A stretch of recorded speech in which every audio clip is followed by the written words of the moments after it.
let's look at the canon of Scripture for a moment. What we have is what was preserved over a 200-year period and didn't leave circulation.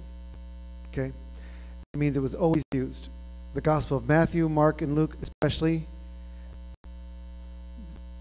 caught traction very early in their writing. This would be around the fall of Jerusalem, a little bit before, maybe a little bit after. The epistles of Paul, which even though would not have been a major draw in the first century, certainly would be in the second century. Of his many epistles, only 13 have survived. The first letter of Peter and the first letter of John survived, but there are multiple others that circulated. And Hebrews was used in some places, not in other places. Other works were added, like the Apocalypse of Peter in some places, the Epistle of Barnabas, elsewhere, Shepherd of Hermas as well. There's no canon. It was a collection of writings that people deemed important. And the more citations you received, the more use that your document garnered, the more prized it was. So let's look at the Epistle of James for a moment. Epistle of James, easily the most Jewish document in the New Testament.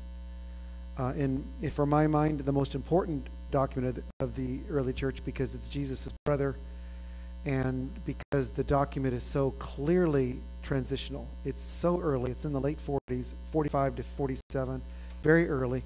That's within 15 years of Jesus' death. I find that extremely important. I find Paul less important. Don't get me wrong, he's still my man. We're still dating. But I find him less important because he didn't know Jesus. Right?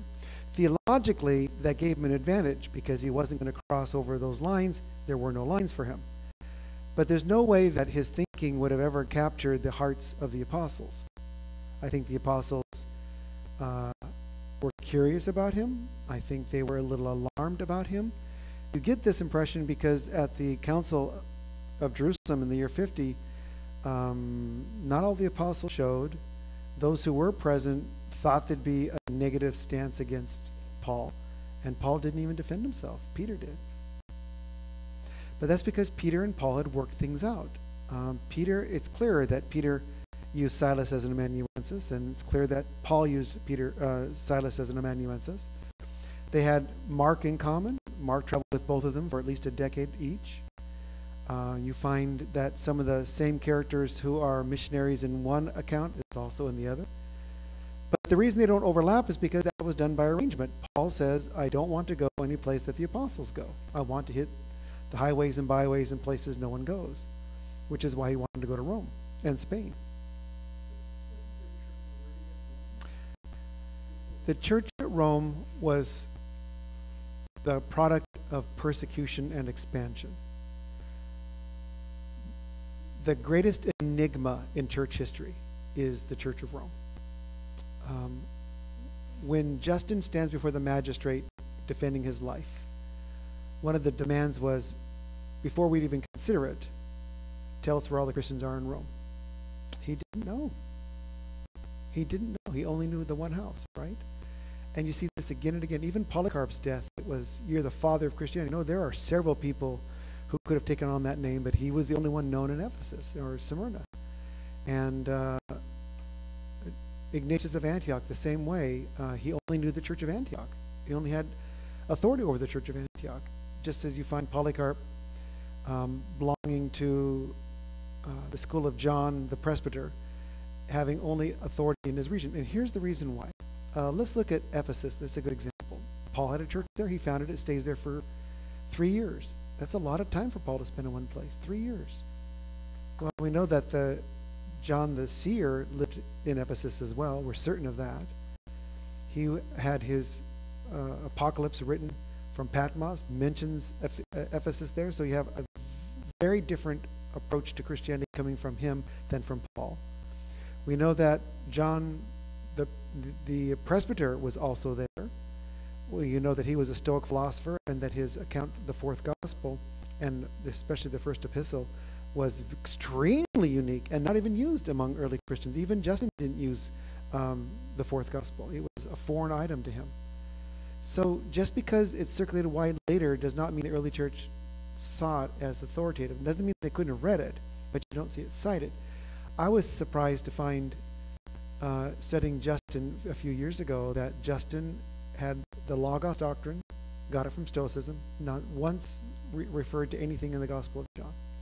He didn't have it. He didn't have the source that was used in Christianity. And here now you have 3 different schools, all in Ephesus. No, not any of them competing. They're in different house churches. So even if you could say the Christians in Rome, which brand? The Jewish Christians in hiding, or those who fled? Even Paul's directory of them in the end, it's 26 people? That's not a large church. He names them personally. These are people he knew. So if Paul names these people in Rome, then he doesn't found the church, but certainly they're following his school of thought. And here's the problem. You look at these 3 characters in Ephesus alone, and you realize Christianity was very diverse, extraordinarily diverse. And because of that, there's no way to say Christianity equals this or Christianity equals that. Christianity was a movement that allowed a variety of ideas, provided, as we talked about last week, what the core was essential was retained, whatever that core was. Was it the nature of Christ, the redemptive theme of Christ, whatever it was, that's the main draw. I say this because if you ended your Christianity in the book of Acts, Paul's not even released from prison yet. His death hasn't even occurred. You miss the fact that he gets released, he goes to Spain, he has a great ministry in Spain, he comes back 5 years later to Rome, he gets arrested, he's thrown in this really ugly dungeon where they just expect you to rot to death. We know he was executed. We know that he stood before the magistrate. We know that Nero wasn't in town because we know who Nero was, and that he also was a wanted man at the time. So we can reconstruct all of that and realize that you would know nothing about Paul's martyrdom or anything about Paul outside his own school of thought if there weren't those writers who followed, like Clement, who in detail tells us what Paul did because he's from the Church of Rome where Paul dies. And so tradition is one thing, and tradition is good. It's just that tradition isn't reliable. I can show you 17 different places where Jesus went that he never even visited, including India. I mean, it's easy to make the assertion, but not easy to prove it except based on tradition. But when you have tradition that verifies the written record, then you have something that you have to analyze as being serious. Between the New Testament and the apologists is the biggest, darkest period in Christian history. We don't know what happened. We know literature was written. We know the defense documents were circulated. We know that Christianity was still based on oral tradition. We know that for at least 200 years, Christianity was based on oral tradition. It's what circulated, what was retained from the apostles, and how, in fact, we couldn't even tell you where the apostles went with certainty. We know where Peter went because in his one epistle that survived, he tells us the cities and actually the provinces around the Black Sea that he's ministering. But that's quite small compared to Paul who's traveling worldwide. But Paul had less appeal than Peter did. And Peter went, nothing to diss Peter on, but Peter went to an obvious place, a place where there's 1 million Jews dwelling. He doesn't know Greek. He's not going to use a translator if not necessary. So he's traveling in regions where either he needs a translator or he's speaking to Hellenistic Jews that kind of get the gist of the message and then uses an interpreter otherwise. That must have been very difficult. Paul didn't need an interpreter. Paul was bilingual. Easily bilingual. So Peter certainly doesn't indicate he's bilingual. None of the apostles seem to be bilingual except perhaps Matthew. But the Aramaic that they're using is very different than the Greek translations that come from it. So all that to say, if you really want to know why Christianity took off, if you really want to know why they gathered the scriptures, if you want to know the essence, you turn to a body of literature that dates at the end of the New Testament through the beginning of the apologetic age, and that's the Apostolic Fathers. And this body of material is underrated every time. And it's because it's not theology, which is its favor to me. It isn't innovative, which I like. It's oral tradition augmented to suit the community that needed it. And I like that approach. And so the oral traditions are retained, but they're retained through a second generation of Christians. Ignatius dies a martyr in 110, but he'd been there for at least 30 to 40 years. So that's Paul's Antioch. That's where that's who sent Paul, was the Antiochian church. Polycarp, who dies in 156, when he is questioned as to his purpose, etc., he says, I have served Christ for 86 years. That puts him in the apostolic age. These are the transitional figures. Ignatius and Polycarp and Clement, these are those individuals who were overlapped with the time of Paul, or overlapped with the time of the apostles. And even though these works are usually dissed because they're not innovative, that's their strength. They didn't try to invent something new. They're simply addressing. In fact, let me make this point. Clement writes 40 years after Paul addresses the church at Corinth, 40 years later, and says, listen, Paul established seasoned experts in the offices that he filled. And he did so, and he didn't allow people to kind of kick him out. But that's exactly what you've done. The very thing Paul warned you about, which is removing the seasoned experts in the ministry. Those individuals you've kicked out and replaced them with innovative new thinkers. Let me try it another way. Your church used to be very conservative and preach style for an hour a Sunday. Now you have music. It's that radically different, that incredibly different.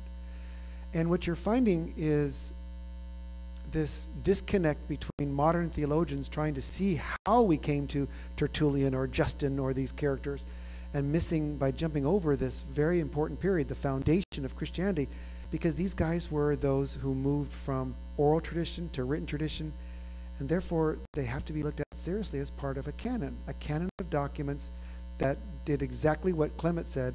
Paul says this, rethink it. Don't make me come after you, I'm Clement. And we don't even know who Clement is. He doesn't define any role he plays. Local tradition does. But he never announces that he's a disciple of the apostles. He just knows that they've been living during his recent period. He clearly had interaction with them, and he's writing on behalf of Paul. No, everyone knows it's not Paul because it's a very lengthy document and brilliant. The earliest church prayer that we have, apart from the Lord's Prayer, is in this. It's 3 chapters long. It's breathtakingly brilliant. We'll talk about this when we mention Clement next week. But these writers are essential. In fact, they are pivotal for the canon. Why they weren't added, I don't know.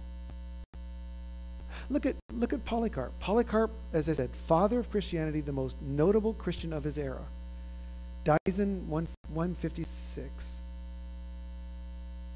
Clearly knew the school of his origin, which would have been either in Smyrna, which is where he ministered, or Ephesus, where he was trained. If he's trained at Ephesus, his mentor is John the presbyter, the gospel writer. In fact, that would mean that the epistle of Polycarp belongs to the same school as the 4th gospel. How do I know this? Well, besides the fact that he's raised there and tradition mentions that John the presbyter was his mentor. If you look at the content, he clearly favors the Logos doctrine as John understood it, and belongs to a group of individuals known as the Quatordecimans. The Quatordecimanism controversy predates the Council of Nicaea, which is in 325, but it was number 2 on their agenda. Number 1, Trinity. Number 2, the Quatordeciman. So you know it's a big deal if it's dividing the church. And how is it dividing the church? People have taken the gospel. I love the Gospel of John, and you all know this, but I wouldn't take it as history. I would take it as good theology, because its sequence is off. And a 3-year ministry for Jesus instead of a 1-year ministry for Jesus doesn't sync with early church history. All that. It's a theological treatise. It's not even a gospel. Jesus becomes the Lamb of God who takes away the sins of the world. He becomes the Passover lamb. He dies on the day of Passover on the cross in this gospel. It's a Thursday, not a Friday. So Jesus dies on a different day. That would tell me this individual was not familiar with the apostles. That he's theologicalizing Christ. He's taking his life In fact, when the lamb is slaughtered, the same day Jesus is slaughtered, when the lamb is broken, his legs are broken, Jesus was being whipped. The suffering of the lamb, the suffering of Christ, it was deliberate in his gospel to kind of make that parallel. You would never pick that up on your own. But it wouldn't be part of the New Testament if people had picked it up then, because it's not history. It would have been seen as an extra work, which is how I think Justin saw it. He saw it as an interesting work, an innovative work, a theological work, but not a gospel, which is why he didn't cite it, even though he's in Rome, and the work is clearly present there. So, and he was raised in Ephesus, which he certainly would have been known, and never cites it. He either didn't see it as authoritative, or he couldn't find a way to reconcile this fourth gospel with the remaining ones. But you can do so in Polycarp. Polycarp and Ignatius were best friends. Polycarp was a much younger man. If it weren't for Polycarp, Ignatius would have no one to turn to say, gather my epistles. Therefore, we would have no information about Ignatius at all. The epistles that he writes are on the way to Rome. They would have fallen as soon as he gets there. Along the way, he's writing letters warning him, I'm on my way, come greet me.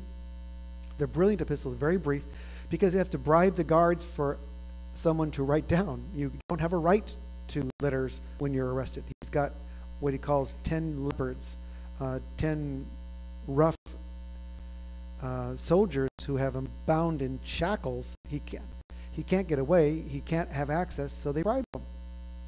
Give him 40 minutes with a scribe so he can write his friends and say goodbye. To Rome he writes and says, I know many of you, and you all know me.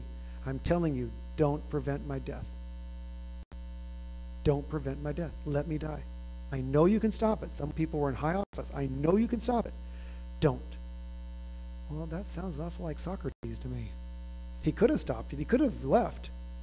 He thinks his death will speak louder than his life. Without his martyrdom, you would never have heard of him, because his letters would never have been recorded. They just would have died with the people. Hence, thousands of documents may have existed. We know that Pamphilus had 30,000 volumes in his library. That's a lot of stuff missing. And so how many extra epistles of Paul were there? How many letters of Polycarp circulated? Things that we just don't know, except the handful that one person gathered, Polycarp, in the name of Ignatius. Interesting enough, the only letter of Polycarp that survived was part of that collection as well, because it was something that was circulated, and it also is an abrogated work with the last 2 chapters missing. So we don't even have full works of some of these characters, and we ignore them entirely because of it. I can't imagine the excitement of the Didache when it was first found. It was unbelievable, unlike anything else ever found, because for the first time it was this big eureka moment. In fact, when you read the article that was published that Brenius gave to Philip Schaff, the great church historian, he said, I saw the work, didn't think much of it because I was so excited that Clement was in there, because he didn't have a full version of Clement. He spent 10 years on Clement. He then went back to this manuscript that he had next to his bed all this time, and he screamed out, Eureka! He had it all along and didn't know that missing link between the Christian church and the Apostolic Fathers, the Didache. And instead of publishing volume 2 of his church history, he goes back and publishes a very fat document on the Didache. It was this missing link, this unbelievable, well, we don't have that excitement anymore. We don't even talk about the Didache, even though 100 years ago it was on the lips of everybody who was anybody. Even the doctoral theses, I'll show you some tonight, of people who were so famous. These characters, everybody wrote on the Didache. Even George Ladd, Eldon Ladd, who was the head professor at Fuller Seminary, his dissertation was on eschatology in the Didache. Everybody wrote about this work, and today it's just totally gone. Totally gone. A miss, even among pastors. And it's because of the way we now view Scripture and canon. Canon was what was used, not what later was recorded as such. And I want to talk about that as well as the Apostolic Fathers this evening. First, let me tout their value and tell you why I think it's important. But before we do that, let's look at the martyrdom between 155 and 156 of Polycarp. That's 100 years of literature. The most unknown period of Christian history is summarized in these documents, these 10 documents. The Didache is the first church catechism. It's the first document to come along that tells Gentiles what Christianity is about, hence translating it from a Jewish church to a Jewish Christian community. Jewish Gentile Christian community. Without this work, we would have no clue what really went on in those house churches, because the only evidence we have is in Acts chapter 2, and the terminology is very brief. It's egalitarian, and the apostles are still in control. So once this becomes a movement among the Gentiles, the Didache would play that important role, but not for long, because the Gentile church is going to advance very quickly, and within 10 years it would be already no longer needed, because the Gentile church was already established in many regions where Paul went. Paul wouldn't have used the Didache. You know who did use the Didache, as far as I can tell? Justin. His apology is based on its outline. His understanding of early Christian service was identical, almost word for word in places. Chapters 65 through 67 of his apology almost echo everything that you see in the Didache. I think he used a book like the Didache as a mentored individual trying to figure out the essence of the faith. And the Didache is a good means of accomplishing that. Epistle of Barnabas is the first polemic Christians had with the Jews in written form. There was a reason for a polemic. They'd already had the destruction of their city, their temple. Most of the, we wouldn't call them rabbis at the time, but most of the rabbinic characters were massacred. Only a handful of them were allowed because of a treaties that was signed before to go and reestablish their movement in Joppa, which is on the coast next to Caesarea, the capital. And they remained very quiet for a long period of time as they kind of regrouped for 30 or 40 years to reemerge during the apologetic age. So the very time that the Jews are kind of rebuilding after the destruction, Christianity is building based upon these early documents. So there's parallels. I'm asked all the time, why did the Jews wait so long to write out their oral tradition like the Talmud and the Mishnah? Actually, it was perfectly parallel. Christianity came out of Judaism. They're growing at the same rate. They're just growing in opposite directions. At the same time as Christians are gathering their canon, all the oral law is being gathered. Akiva put it together, and Judah Hanasi published it in about 210, same time as these documents first circulated. First time there's debate on oral tradition, it's going to be the same time as you see the apologists and the early Christian theologians. At the end of that age, around 600, when the Talmud was in full form, finally made available, the papacy was in place. At the same time they're advancing, at the codified body of material that makes us who we are is the same thing you find in the Catholic Church at that time. The papacy arrives and the authority is all rounded up. And so Christianity and Judaism work very parallel in this way, even though they wouldn't have agreed in thought at all. So all this is because of this missing link, this period of 100 years, the century between the death of the apostles and the last of the apostolic fathers.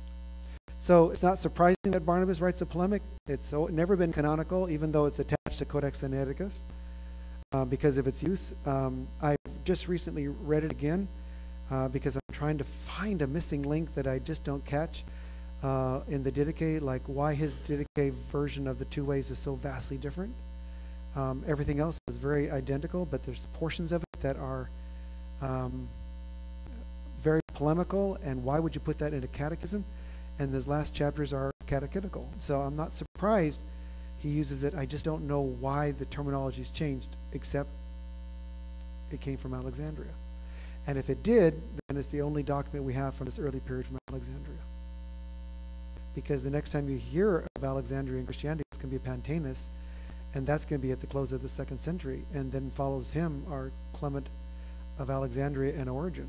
So by the time 200 years passes, something had to make a link, and it would have been documents like this, defending the church against the Jews who have been extremely brutal during 2 wars against Christians, killing them, torturing them, etc. So I'm not surprised there's a polemic. It's written around maybe 74. It's the first document to actually mention the destruction of Jerusalem. A Christian document is the first to actually tell us the date in which it took place. He also mentions the cross on which Jesus died, the kind of cross it was. So some of those things in this document are incredibly important that we've ignored entirely, which is unfortunate. First Clement, as I mentioned, is the first document we have from Rome. You can't do better than reading Clement. It's a little bit like Ben Sirach. There's a moral story to it throughout. There's lessons to be learned from things that are being told. He uses examples from the Old Testament just like Ben Sirach did. So it's a collection of wisdom sayings that he developed at the same time as an epistle to tell people, to sway people from getting rid of the clergy that were so helpful in founding the church. Ignatius of Antioch I've mentioned, but it is the first document we have from Antioch. And that makes it unique on its own. The two rival schools of thought in the 3rd century are going to be Antioch and Alexandria. Everything is circulated through them.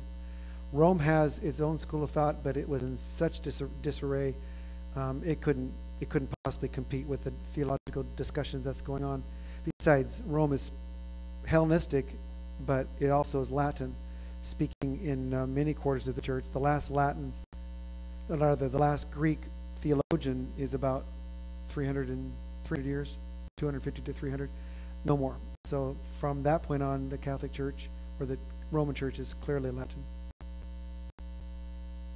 Epistle of Polycarp, the first letter we have from Anatolia, or Asia Minor. That's important as well because that was a hot spot for Christianity. But like I said, there had been maybe 5 or 6 different churches in one region. Look at Paul writing to the Corinthians. He said, I've only been gone a week, and you've already divided into 4 parts.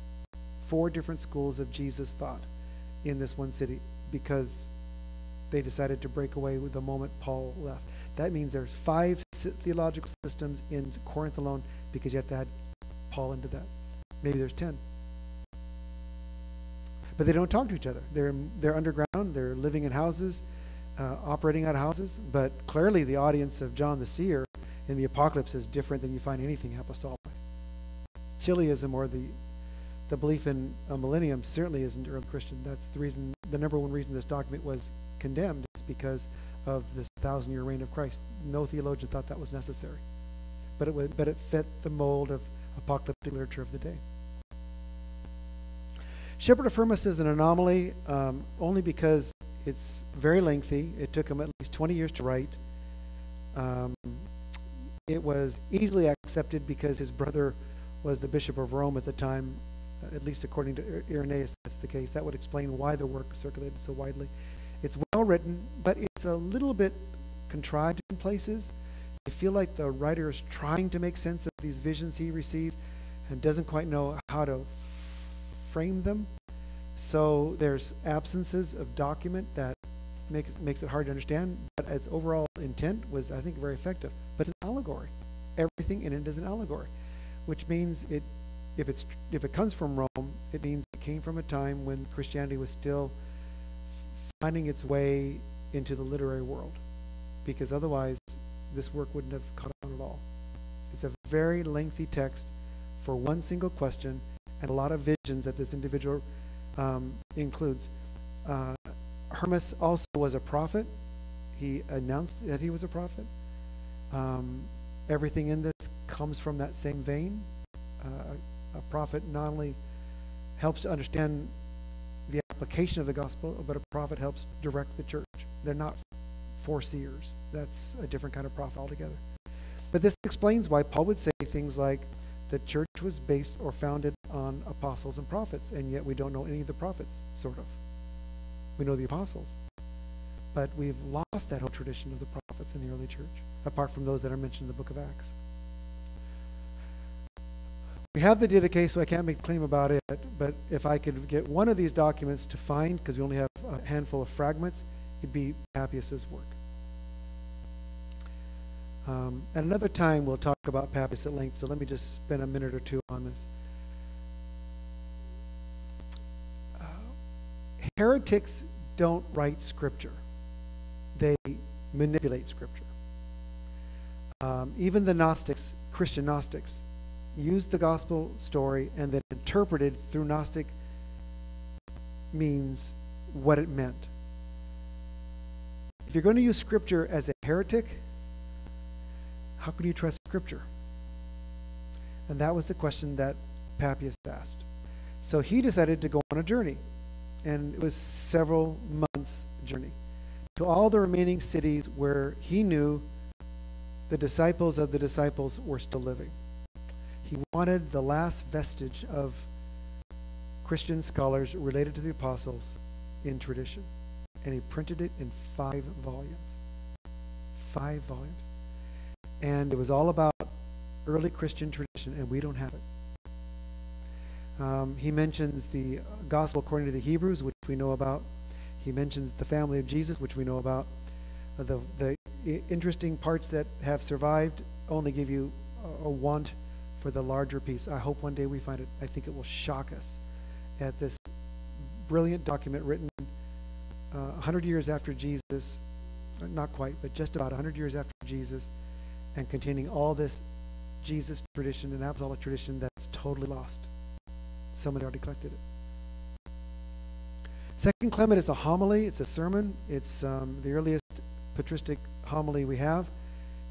I have absolutely nothing against this work. It sounds or feels like it comes from Alexandria. Only reason it feels that way is because he quotes from the gospel according to the Egyptians, and that document only was known in Alexandria. Epistle to Diognetus we covered in this class. It's one of the most spectacular documents I've ever read. It's the earliest defense of Christianity to the Roman Empire, but since we've already covered it, we'll skip it. But just be aware that this is an apostolic father document. The language is very loose. It's not theological at all. It's just capturing the sayings of Jesus or the apostles in a sequence that could win a debate over his opponent. And finally, the martyrdom of Polycarp. You couldn't find a more meaningful document than this.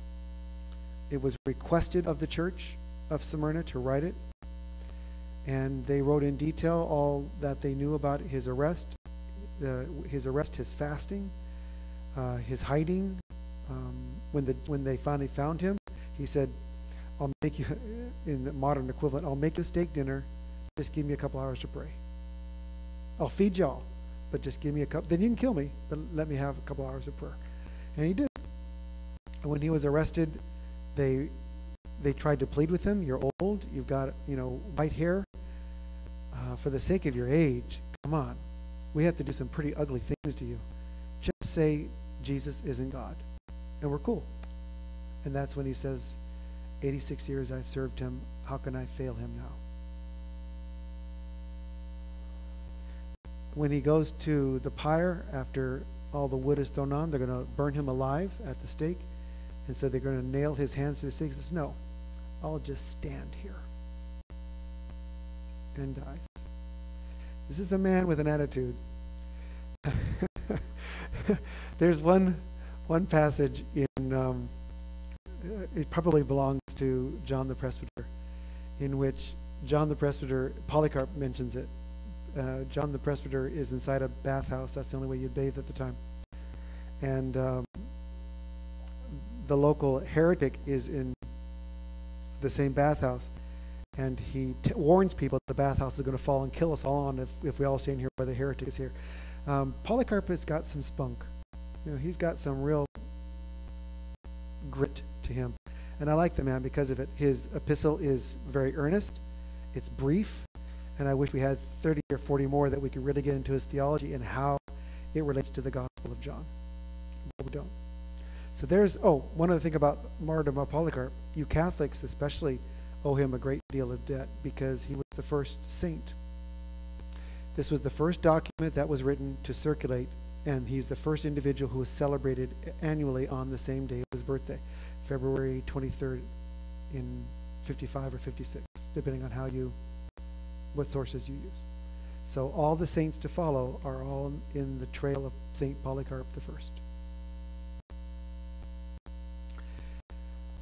I have spent my life on the Apostolic Fathers, and I'm sure I'll spend the rest of my life on the Apostolic Fathers. My pride and joy in this endeavor has been collecting the most valuable works that seem to just not exist in places.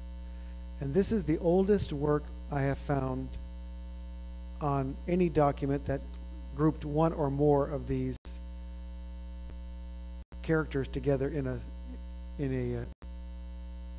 book and a translation. Notice its date, 1668. That's extremely early. Extremely early.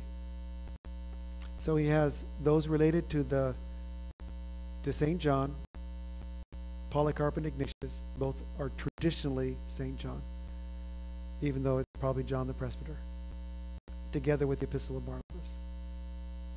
I notice this, translated according to the best copies out of the original Greek into English. He was the first person to do this. He was born in 1622. His father was a farmer.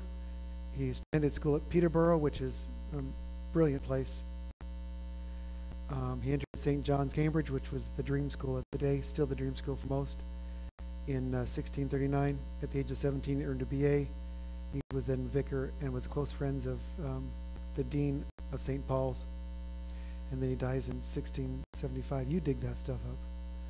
Took forever to find anything on this man because we know nothing about him. His work is only found in 2 copies, and that's it.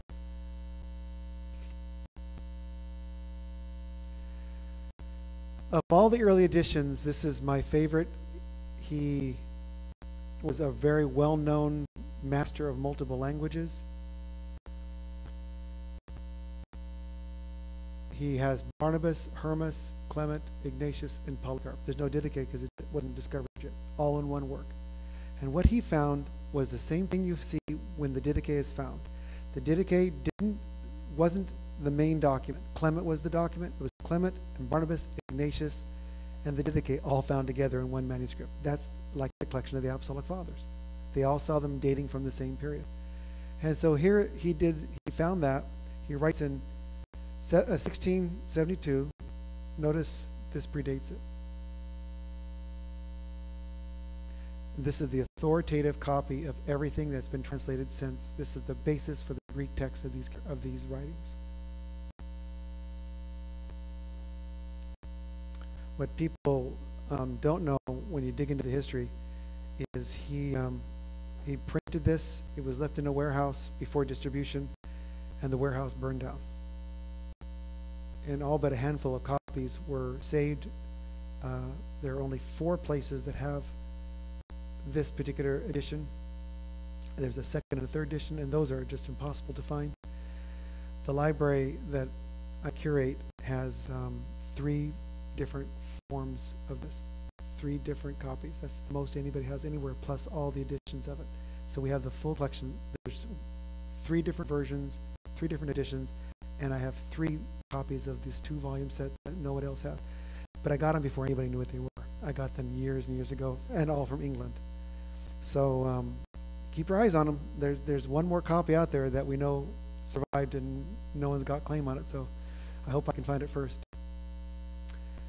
It's very, it's what you'd expect, a big tome, about so, and there's 2 volumes, but all the notes you'd want, all the commentary you'd want.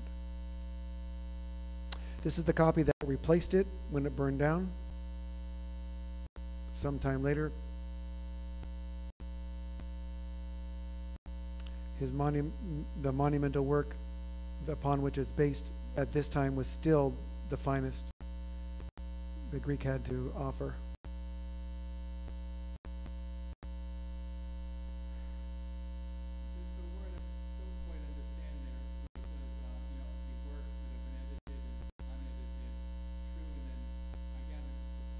Yes. It's, supposedly those of Clement, Ignatius, Polycarp, and the Acts. Yeah, because he was a very clever cleric. He didn't want to be accused of adding to Scripture. Yeah, supposed. Yeah, supposed. Notice you don't find that here, though, because it was done independent of the church. You have to be very careful not to add to Scripture into this period. This was a real rough time, boy. So, and these are scans right off the front covers of those in the library. All these works are. Here's the clerks. Ittig is a work, it's this thick, it's this tall, it's almost as tall as it is thick. And it's Apostolic Fathers as well. Clement, Ignatius, Polycarp.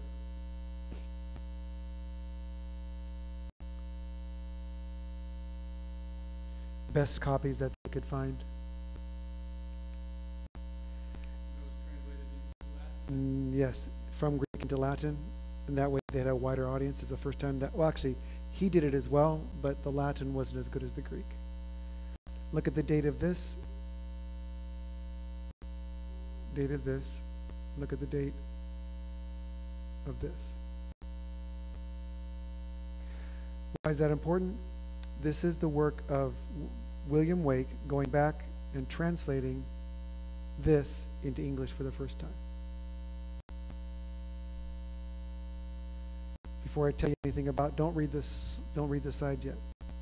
Before we tell you anything about him, this work is like the King James Bible.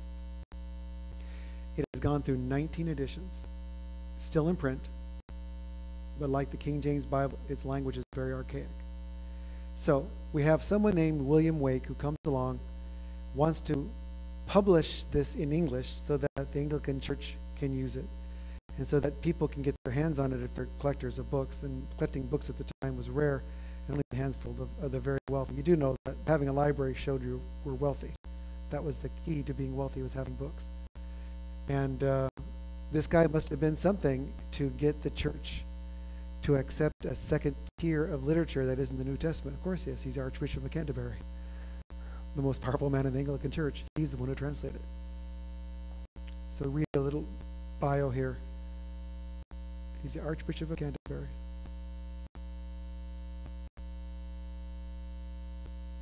So William Wake's name is attached to something. It's going to get, you can tell, look at the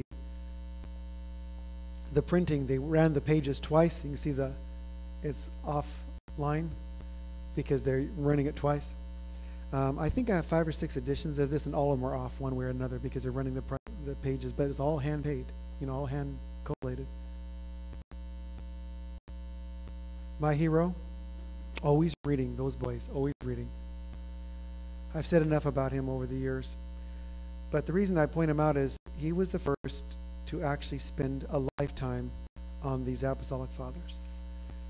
He printed Clement first, then Ignatius, then Clement again when Codex Alexandrinus was found and Clement was attached to it.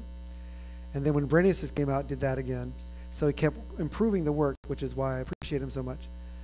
But he also put a 5-volume set, a definitive 5-volume set of the history behind it all as well. So a brilliant man, just unbelievable. What I like about Lightfoot is he knew what it would take to write a definitive work. And he only published very few things. He published this 5-volume Apostolic Fathers, 6 epistles of Paul, and a handful of sermon books. That's it. Only spent his life researching. He was bilingual almost at birth. He knew 7 languages by the time he was, I think it's at 12. He was a polyglot with multiple languages by the time he was an adult, and a shy man who spent all of his time being bookish. I have everything I can find on him. He's just one of those inspiring individuals who is a game changer for an era.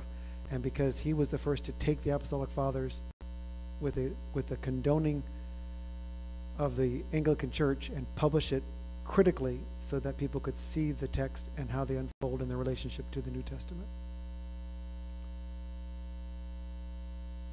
Here's more. His accolades are forever, but he's Bishop of Rome. Bishop of Rome is third in line. Third in line. He would never want to be Archbishop. He was way too shy. Never in a million years would he want that. But you have, 120 years since his death, and his work is still unparalleled. By far. Nobody. They're fat. I mean, they're big, fat books. Still in print.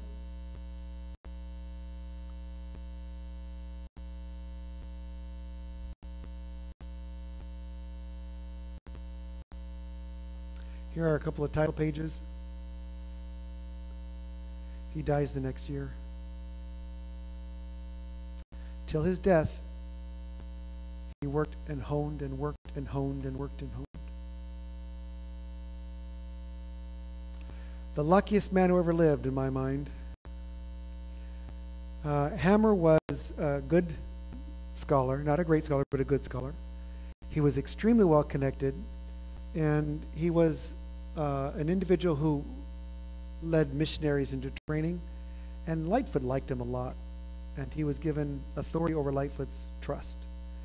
And he supervised all of Lightfoot's classes for him, and he was the one who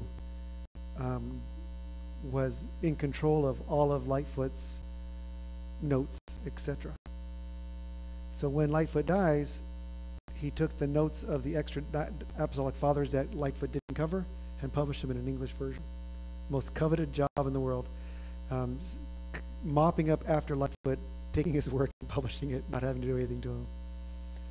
I was watching a YouTube video of Ben Witherington, who is on the East Coast, and he has the most coveted job today.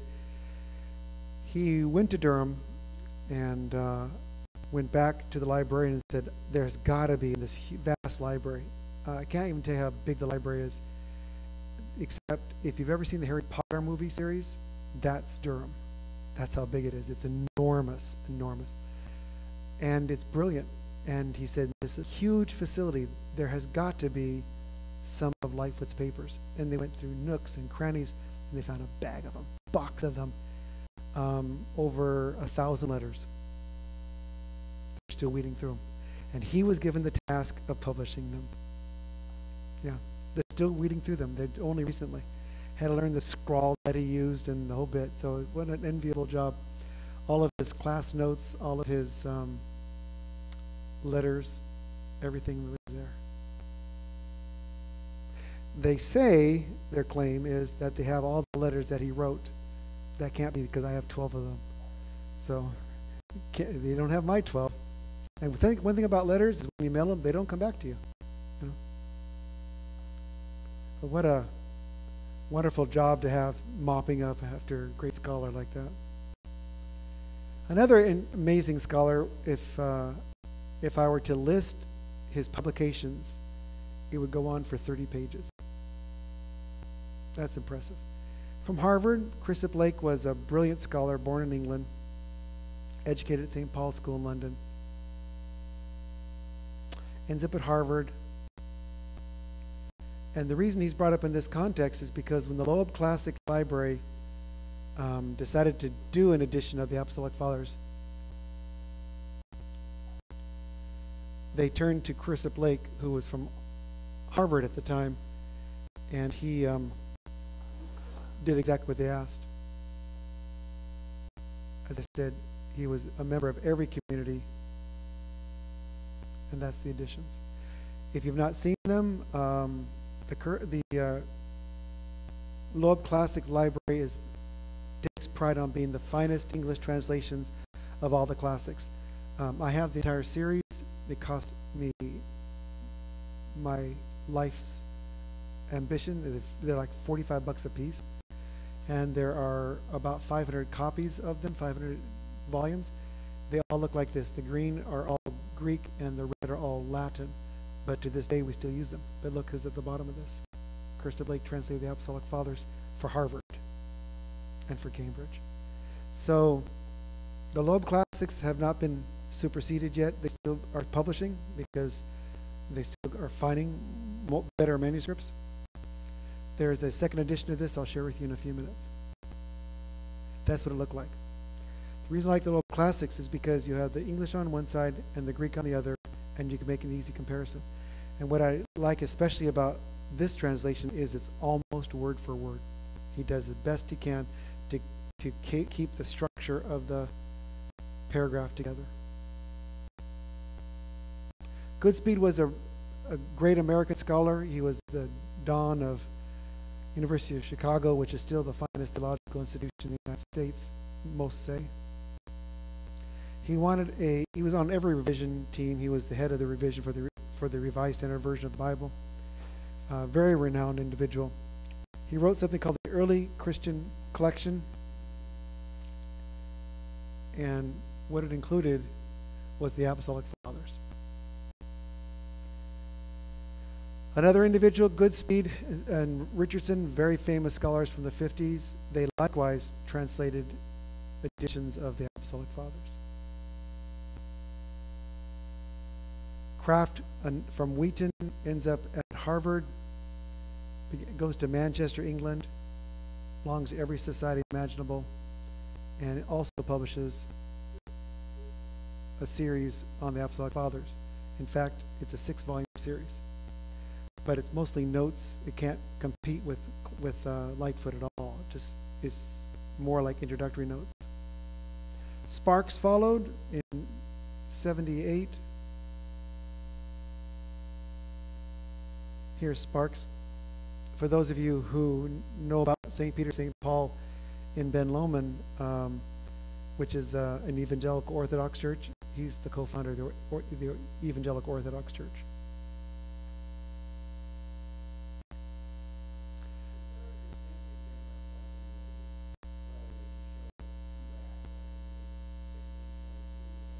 Yeah.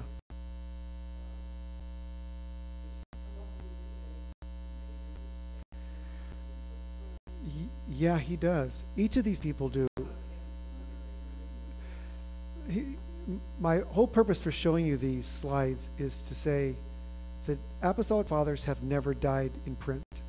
They just died in the church. Right? The most eminent characters in church history have written on the Didache. The Didache is called the spoiled child of scholarship. More is written about it than any other document in the world. So and it's only been around for, a little over 130 years. So I'm not surprised that they get the accolades, but each person builds upon the studies of those before them. Like when the Didache was first found and published in 83, it comes to the United States in 84. The independent newspaper, which was a very large newspaper, was released bi-weekly, and everything about gardening or science or philosophy was in this. It was the consummate newsletter. And there were over 100 different articles written about the Didache in the first 3 years. It was the hot spot on that dial. It was exactly what you'd expect scholars to do, debate over in these points. And they all picked up from each other. The community of patristic scholars are unlike biblical scholars. They borrow from each other willfully. New Testament scholars are closed to that. We have a Methodist, a Lutheran, Presbyterian, an Assembly of God translation that we want to use, or interpretation based upon this translation. It's far more sectarian than I wish. But the Apostolic Fathers and the scholars around it don't. They just want as much drawn from the text as possible to keep them circulated.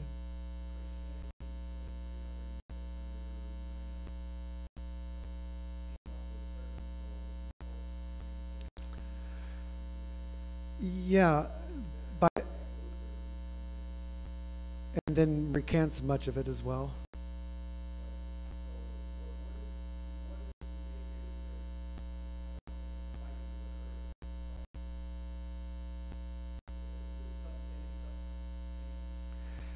If you're the 7 ecumenical councils have always been the standard. That's what differentiates the Orthodox Church from the Catholic Church. These councils, and only these councils. The Catholics have taken it further into modern councils, including Vatican II, which was conducted a few decades ago. The more councils get involved, the more sectarian the works become.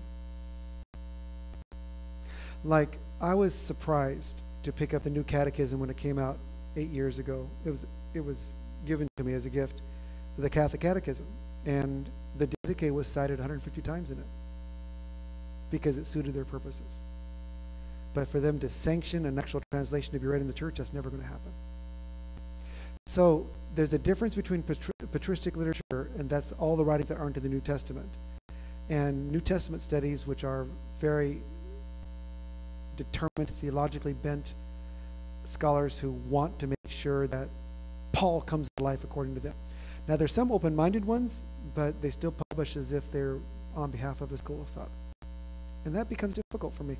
I don't find any of that here. Well, you have people like Lightfoot, and Lightfoot was a consummate churchman, but he had a very open mind and every imaginable language used to comprise this brilliant understanding of the world around him. When he wrote his treatise on the brothers of Jesus and said, these are the real brothers of Jesus, he got a lot of pushback, but it's Lightfoot. What are you going to do? How are you going to argue with him? You can't. So I want people to look at the Apostolic Fathers like they do Scripture. It's the missing link between the apostles and the middle of the 2nd century, before the brilliant theological treatises come out, defending the church or defining the aspects of the church, is this body of literature that just seems to never gain traction. And I'm disappointed, frankly, with modern theologians because of it. There should be a book written a week on how we missed the genius behind Clement or Polycarp or Ignatius. And instead they're relegated to small circulating journals with brilliant work that no one ever reads. Oh, some of it even less than subtle, significant.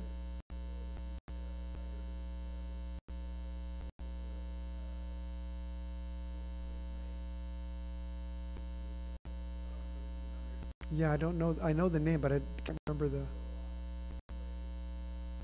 But it's not hard. Right. And those kinds of arguments.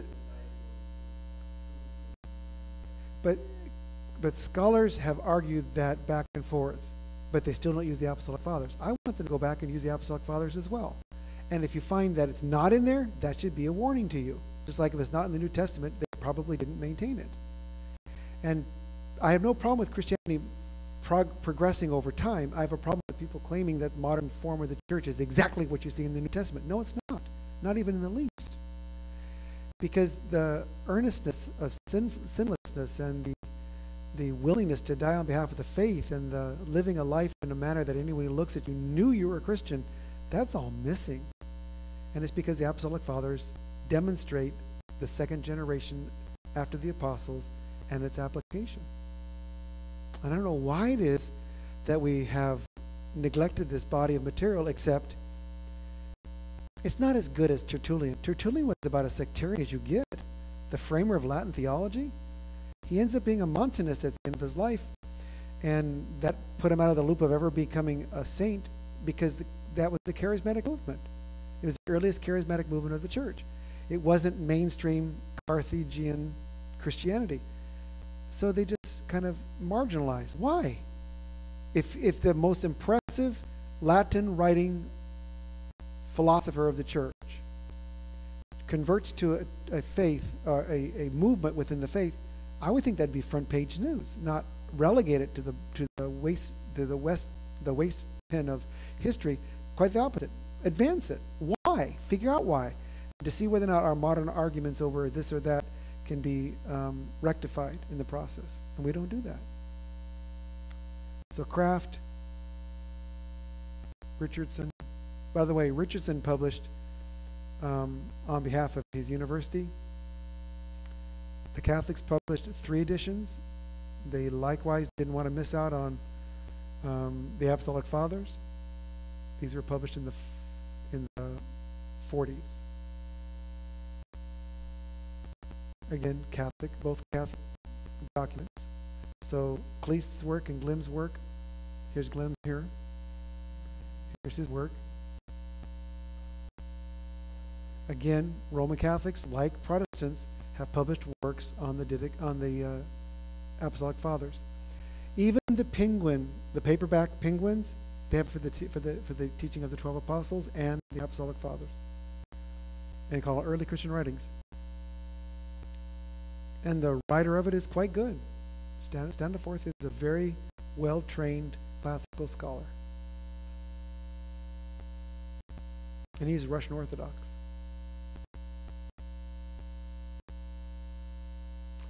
And our buddy. You can see the horns rising. I joke, of course, he doesn't have horns. Bart Ehrman, the atheist, has written an edition of the Apostolic Fathers because he replaced the one that Cursor Blake wrote. They thought Cursor Blake was too literal. They wanted a more flowing one. Well, I'll get that out of him.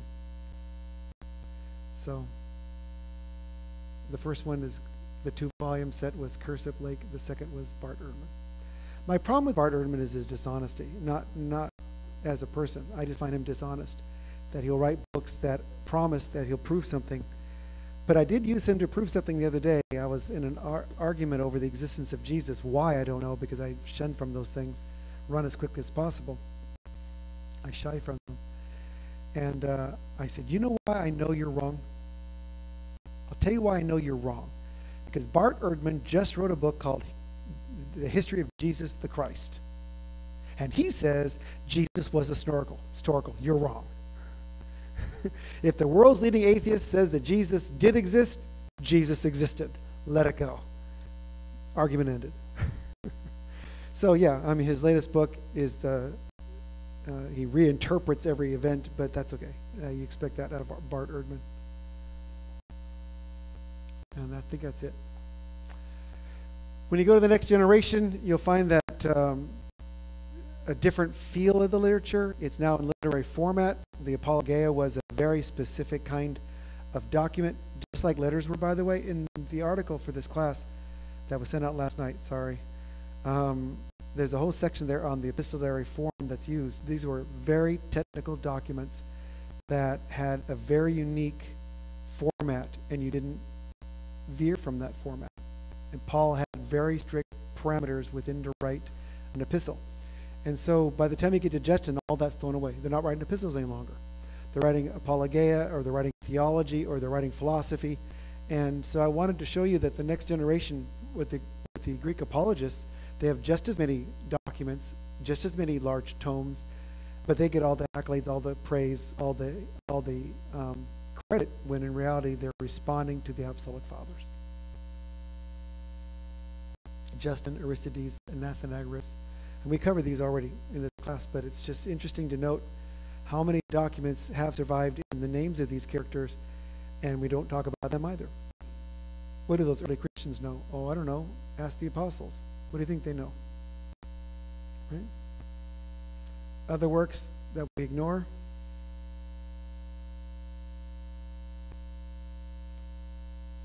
You want to be a Tertullian scholar? Good luck. Good luck. Nothing like Origen. I mean, we only have these, but Eusebius says he wrote over 2,000 books. That's a lot. Good luck with that. How he does it, I don't know, because he also put a hexapla together, which is 6,000 pages. How he does this, I don't know, but there you go. So I want to talk about the Apostolic Fathers in the few minutes we have left, because they're unlike anything else we're ever going to talk about. Their folksiness, their hominess, there's something romantically eloquent about their innocence. They're not trying to create theology, they're just trying to preserve what was handed down. And that's always been seen as a downside to these writers. No, I find it the greatest blessing they have. They're not inventing anything, they're not innovating anything. They're preserving what they've been told. And what this tells me is that for 200 years, Christianity thrived solely on oral tradition. How do you write that down? You can't. When they die, it's over. So the disconnect between the oral tradition and the written tradition is sizable, because we're missing a 200-year period. And even if you had the books written out, you wouldn't use them, because the church was illiterate. Even the clergy wouldn't be able to read most of it, because it's academic.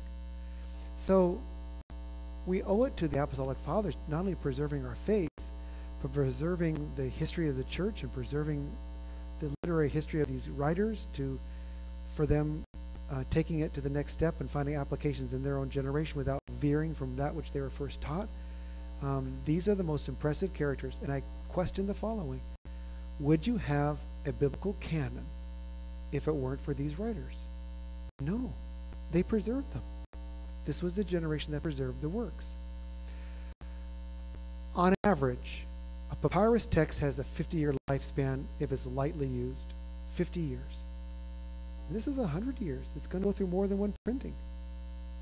So when you see something like the Jerusalem manuscript from which the Didache was found, and the scholar using, Barnabas and Ignatius and the Didache and Clement, all in one, they likewise felt the same way, that these documents are all foundational. They belong in a collection of their own, and that's why we call them the Apostolic Fathers.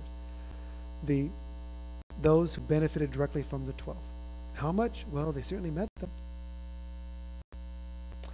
And what also shows us is that the diversity that you see between, let's say, Paul's school and John's school was sizable, but not so much that you couldn't chat. So back to the Quartodecimans. What the Quartodecimans taught was that Jesus became the sacrificial lamb. Well, that means that they're celebrating Easter on a different day than the rest of the church. The Church of Rome excommunicated the entire churches of Anatolia because they were participating in this new view that Easter, or the death of Christ, was all based on one source, and they weren't. So what you find is this remarkable body of literature that's making sense of the world, taking it to the next level and trying to amplify it, explain it, and it gets overtaken by a huge literary movement within the church. So they get excommunicated, right? Excommunicated, Polycarp goes all the way to Rome to make nice with the bishop. He says, we're not changing. We're not changing. We know our form is right. So in person, they were confrontational. In literature, they were not. And I think we've lost that too, the civility of being able to communicate differences between denominations, or differences even within a denomination. Instead of saying, I'm right, you're wrong, that whole spirit of academia is missing in most churches today. And I bemoan that. I think that we could do better than this. And I'm hoping that the next generation of scholars who emerge out of this modern age of the church finds a way to communicate the whole story of oral tradition and written tradition, and the ability to blend the two without becoming slaves to either. Okay, any questions that you have on the Apostolic Fathers?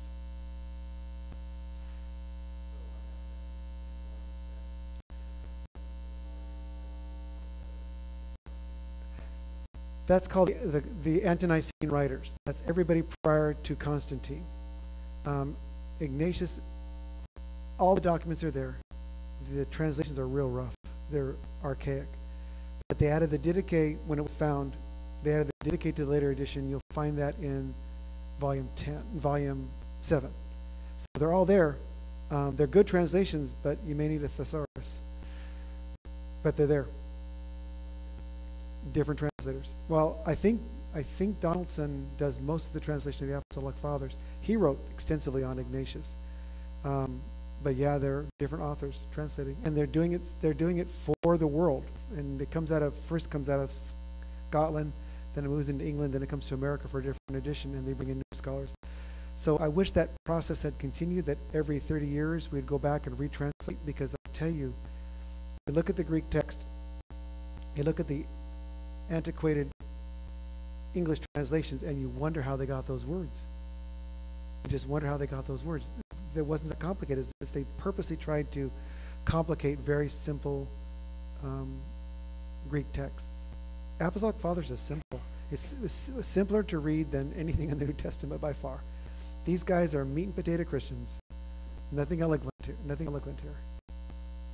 So yeah, that's a good set. It's just read with a thesaurus in hand. The man who first introduced the Didache to the world is the editor of that series. So they all have sensitivities toward the Didache and toward the Apostolic Fathers. Earlier you had said you called the Gospel according to John theological treatise. What would you call The Synoptic Gospels are a tradition, the Gospel tradition. John is a theological work using that tradition. not necessarily just a historical. No. Whereas I think the synoptic texts are honest in their approach, which is this is the stuff that we found preserved. That's why I wish we had Papias' document. I have a feeling we'd be able to flesh a lot of that detail out that simply is missing. So much, almost all. Yeah, I mean only. Yeah, and they're even using Q differently between them, because that's not in Mark at all. I wish that we could have continued that kind of conversation 30 years ago when the definitive works on these Gospels circulated.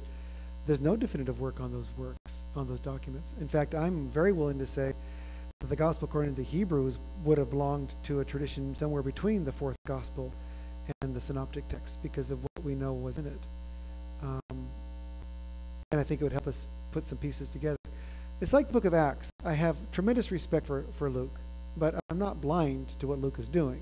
He is purposely writing a work to appeal to an individual who has asked for further details on the Christ he was introduced to through some third source that we don't know.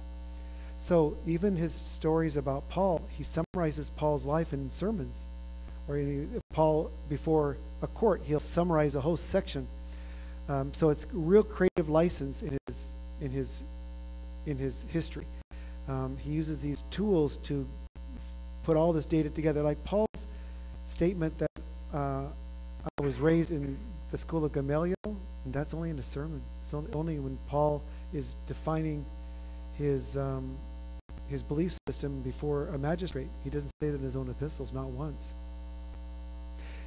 In the book of Acts, Paul walks away saying, okay, there are three things that we must do to fulfill this order that James, the brother of Jesus, has written. And yet in his epistles, he said, I walked away from conference with nothing binding me. There are no rules. So either Luke is blending things over to try to make it look like a homogenized group, or he is deliberately kind of putting together the pieces he knows and everything else he doesn't know, so he doesn't cover it. As I've said multiple times, I wish we had a history of the church in the north, in Galilee, where Jesus did most of his ministry. We know nothing about them. Nothing at all about the church in Galilee. Everything is according to the synoptic tradition, which is mostly in the south, and the way the book of Acts concentrates in that region. I wish Paul had traveled to that northern region so Luke would feel compelled to say, this is what happened to Mary Magdalene and these other people who went back home again, because she went back home. She went back home. All those great followers of Christ went back home and founded something. What? We don't know. Maybe more discoveries we'll find out. The Gnostics don't tell us. The Apostolic Fathers don't tell us. I don't think they knew either. So this huge vacancy in scholarship still exists. And no one has stepped in there and said, let me take up the reins of Lightfoot, round up these texts. Let's go through another round of what they mean. Let's see where those texts, and use higher criticism this time instead of lower criticism. How many of these words are found in other texts? How much of a relationship can we find between the various schools of Christian thought? And see if we can't find that this groundswell of Christian theology is really found in these writers who did simple things at a time of simplicity and oral tradition. I think we'd be astounded at the absolute blatant honesty of these early Christian writers compared to the theologians that are speculating. Anybody else? Okay, next week we're going to spend some time on Clement. Clement is a lengthy text. It's not, we'll look at especially the larger portions like that prayer I was telling you about. You will walk away with your jaw dropped saying, wow, how amazing. And Eric, we're down on the chart for teaching the week of Christmas, right? We want to drop that, right? Yeah, because I don't know how that got placed. My mistake, bad on me. No one wants to come that week of Christmas. So we'll carry that over to the following year. We'll still cover everything. We'll still publish everything, even if we don't cover it. So, any other questions or comments? Okay, see you next week.